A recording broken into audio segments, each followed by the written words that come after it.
তো বন্ধুরা, তোমাদের সকলকে আমাদের চ্যানেলে স্বাগত জানিয়ে আজকে একটা দারুণ জায়গা তোমাদের জন্য আমরা নিয়ে এসেছি। দারুণ জায়গা, যেটা দেখলে অবশ্যই মেন্টাল স্যাটিসফ্যাকশনের সাথে সাথে একটা আধ্যাত্মিক স্যাটিসফ্যাকশনও আসবে।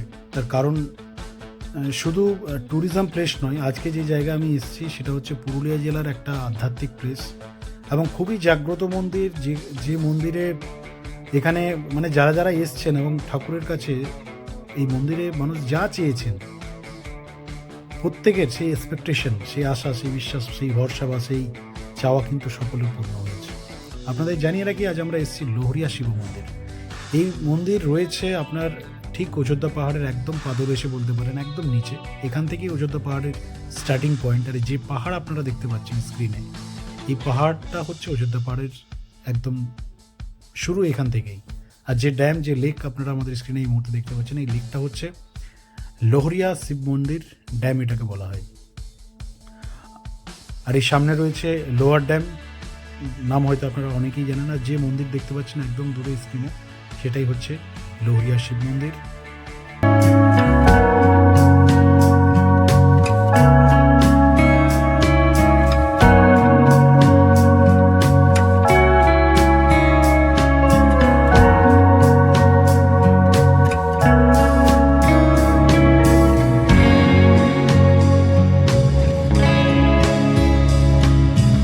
বন্ধুরা, পুরুলিয়া জেলার অযোধ্যা পাহাড়ে সবচেয়ে বেশি পর্যটকদের ভিড়টা হয় শীতকালে, অর্থাৎ দুর্গাপূজার পর থেকেই শুরু হয়ে যায়, কিন্তু সবচেয়ে বেশি ভিড় আপনার ডিসেম্বর, জানুয়ারি, ফেব্রুয়ারি, আপনার দোল পর্যন্ত ভিড়টা প্রচুর পরিমাণে ভিড় থাকে এখানে। বিশেষ করে কলকাতা, পশ্চিমবাংলার কলকাতা থেকে শুরু করে মেদিনীপুর, হুগলি, একাধিক জেলার পর্যটকরা এখানে আসে।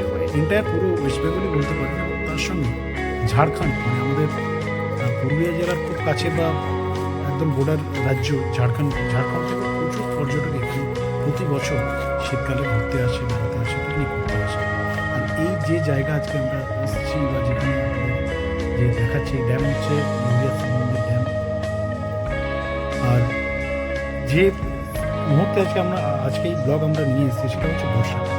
তো বর্ষাকালে বেসিক্যালি খুব একটা পর্যটক এখানে আসে না, কিন্তু বর্ষাকালে এই ড্যামের যে ছবি আপনারা দেখতে পাচ্ছেন এখন জলে পরিপূর্ণ হচ্ছে। শীতকালে কিন্তু এতটা জল থাকে না।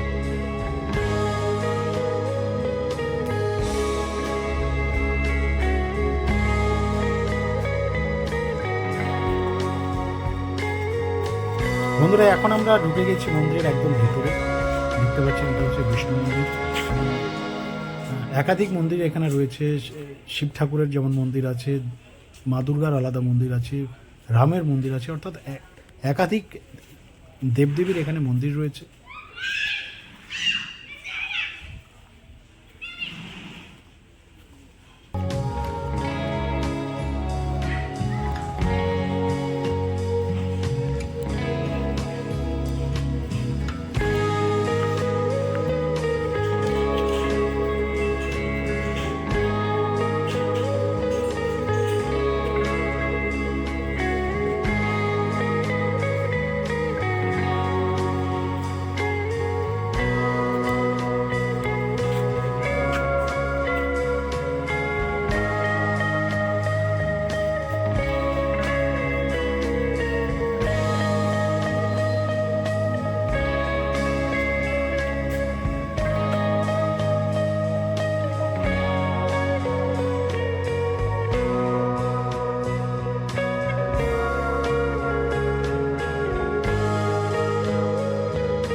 বন্ধুরা, এই হচ্ছে শিব মন্দির, লোহরিয়া শিব মন্দিরের মেন দরজা, এখানে ভেতরের মেন মন্দির। আপনারা দেখতে পাচ্ছেন ভেতরে এখন একদম ফাঁকা। তার কারণ যে মুহূর্তে আমরা এসেছি বা যে সময় এসেছি, শ্রাবণ মাস পেরিয়ে গেছে, সামনের মাস। প্রচুর ভিড় হয় এখানে, প্রচুর যারা ভক্ত তারা আসেন, মানে 2 ঘন্টা, 3 ঘন্টা, 4 ঘন্টা লাইন দিয়ে এখানে ঢুকতে হয়। সেই জায়গায় দাঁড়িয়ে আজকে অনেক ফাঁকা। আর এই সময়টা হচ্ছে আপনার বিকেলবেলার সময়, যার ফলস্বরূপ অনেকটা ফাঁকা, মন্দির পুরো খালি রয়েছে।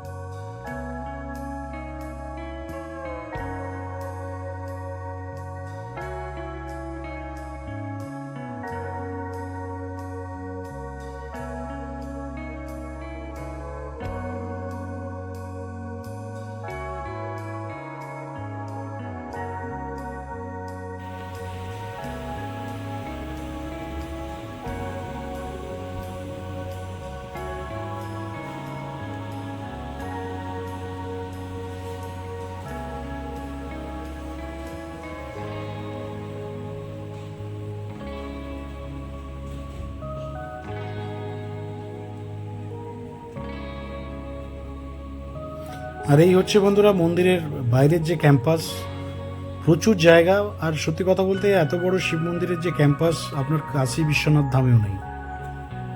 আপনারা সকলেই জানেন বারাণসীর যে কাশী বিশ্বনাথ ধাম, তার ক্যাম্পাসও আমরা দেখেছি। এত বড় ক্যাম্পাস নেই, এত বড় এরিয়া, এবং যে প্লেসে এই মন্দির রয়েছে, সামনে অযোধ্যা পাহাড়, লোহরিয়া ড্যাম রয়েছে সামনে, একটা অপরূপ প্রাকৃতিক দৃশ্য, এবং সেই জায়গায় স্বয়ং ভোলেনাথের এই মন্দির সত্যি কথা বলতে এক অপূর্ব। এবং সবচেয়ে যেটা ইম্পর্টেন্ট বিষয় সেটা হচ্ছে এই মন্দির যখনই আমরা আসি বা যখনই প্রত্যেক মানুষের কাছে রিভিউ নিয়েও যেটা আমরা দেখেছি, এখানে এলে কিন্তু একটা মেন্টাল স্যাটিসফ্যাকশন পাওয়া যায়। আপনার যতই টেনশন, যতই ডিপ্রেশন যাই থাকুক না কেন, এই মন্দির চত্বরে আপনারা যতক্ষণ থাকবেন আপনার মাইন্ডে অ্যাটলিস্ট কোনো টেনশন থাকবে না, কোনো টেনশন কাজ করবে না। আর এখানে যে ভক্তরা আসে তাদের প্রত্যেকের নিজেদের যে মনোবাঞ্ছনা সেটা তারা এখানে ঠাকুরের কাছে তারা প্রে করে যায়। তারা এখানে দেখছেন আপনার নারকেল এখানে বেঁধে রাখা হয়েছে। তো বন্ধুরা, আজকের এই ব্লগ, আজকের এই ভিডিও নিয়ে আপনাদের যদি কিছু বলার থাকে অবশ্যই আপনারা আমাদের কমেন্ট সেকশনে লিখে জানাবেন। চ্যানেলে যারা নতুন রয়েছেন অবশ্যই চ্যানেলটিকে সাবস্ক্রাইব করে রাখবেন। এবং এই ভিডিও আপনারা কোথা থেকে দেখছেন, ইভেন যদি প্রবাসী আদার্স দেশ থেকে, কান্ট্রি থেকে কেউ দেখে থাকেন,